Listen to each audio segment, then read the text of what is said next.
If you didn't get a chance to listen to the last story called Not Norman, go ahead and do that first.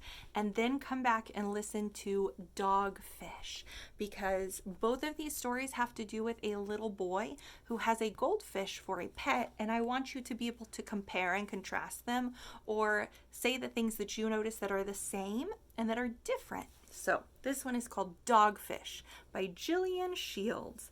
Illustrated by Dan Taylor. Dogfish. Everyone has a dog, except me. So I say to my mom, I need a dog. She's got a shopping list there, and she's written shopping list, milk, bread, apples, juice, and he wrote a dog. But my mom says, why do you need a dog when you have such a nice goldfish? She always says things like that. Then I explain that goldfish cannot catch sticks or go for walks or sit by your feet, and they never wag their tails. So he's trying to be convincing and persuade his mom why he needs a fish. Or why he needs a dog. He already has a fish, sorry. That is why I say to her with my hypnotizing eyes, I need a dog. But my mom says, we'll see, which really means no. I look sad. My goldfish looks sad too. These are our sad looks. Can you make a sad look? So my mom says in her kind and caring voice, but honey, how could we have a dog when we live on the 44th floor? I think for a bit and then say, 444 stairs would be very good exercise for a dog. Then she says in her soothing and explaining voice, but sweetheart, wouldn't the dog be bored all day when I'm at work and you're in school? So I think a bit more and say, it could read the paper. And my mom looks irritated but sorrowful, like this.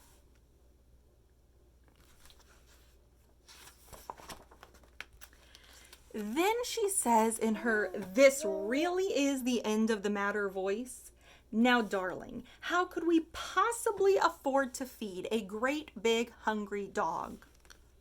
But I say quick as a fish, I don't want a big hungry dog. I want a very, very, very small dog that eats hardly anything at all. Just scraps. So I like how he brings up his mom's different voices. How, sometimes she's very sweet and soothing, and sometimes she is trying to explain things, and then sometimes it's like, nope, this is it. Have you noticed that when your mom or dad or grandma or grandpa talk to you, that they change their voice based on what's going on?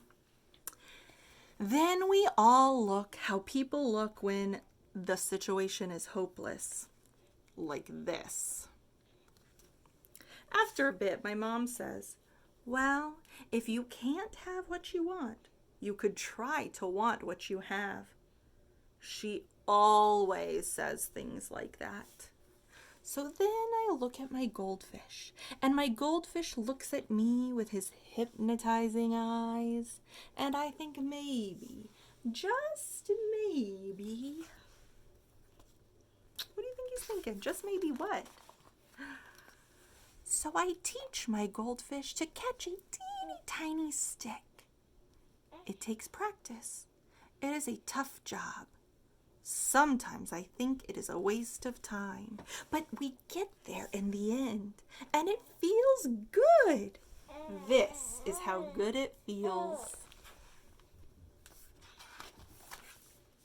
I take my goldfish for walks, and he takes me for walks. So that's in his dream. We can see that dream bubble there. And notice his walks are more like swims, huh? We climb the 444 stairs together. When we are out, he reads the paper. He's never bored. So that fish is doing everything that he said a dog could do. He eats hardly anything at all, just scraps. In the evening, he sits by my feet, and I tell him stuff.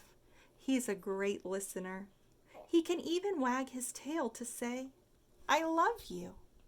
He is not just a goldfish. What do you think he is? He's not just a goldfish. Do you remember what the title of this book was? Dogfish. He's not just a goldfish. He's a dogfish. So now when I see everyone with their ordinary kinds of dog, I say, why would I need a dog when I have the best goldfish in the world? I like saying that.